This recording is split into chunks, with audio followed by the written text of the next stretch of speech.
আলা ফকিন্নির বাচ্চারে কইছি 4টার পর আমি ভয়ঙ্কর রূপ দেখাবো, ওই আমার ভয়ঙ্কর রূপ দেখা দিছে, তুমি চিন্তাও করি না। আরে আপা আপা আপা আপা আপা আপা, এই যে এদিকে এদিকে আসেন, এদিকে আসেন, এদিকে আসেন। আরে আরে শুভঙ্কর আমারে শেষ করে লাইছে আপা। আরে হালাল করে হালা দেন, আমি কিস্তি নিতেছি, আমারে কিভাবে বাইন্দা ফিরাইছে, আপনাকে দেখে আমার জানটা ফিরাইছে আপা, আমার উদ্ধার করেন। আলেয়া, জি ম্যাডাম, কার সাথে কথা কইতেছ? শুভঙ্করের সাথে। তোমার শুভঙ্কর কোনে? আমার সাথে? তো তুমি কোনে? শুভঙ্করের সাথে। তা আমি এই জায়গায় কি করি? আমার ঘোরা দেয়া। জি। আল্লাহর কাছে আলাপ করে পায়াল হইস। কি শুভঙ্কর, তোমার কি হয়েছে? ম্যাডাম ম্যাডাম, আমি কিস্তি নিতে আইছিলাম, ওই শাইন কবির টুটুল হালার করে হালায় আমার মাইরা এনে বাইন্দা চেয়ে দিচ্ছে। না না, ঠিক আছে ঠিক আছে।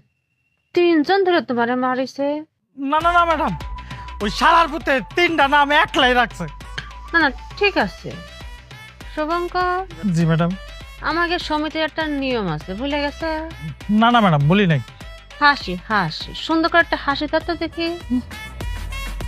হ্যাঁ, হাসি দিয়ে কথা বল, ঠিক আছে? হ্যাঁ, আমাকে সমিতির নাম কি? দিনে খাই রাতে ঘুমাই সমিতি।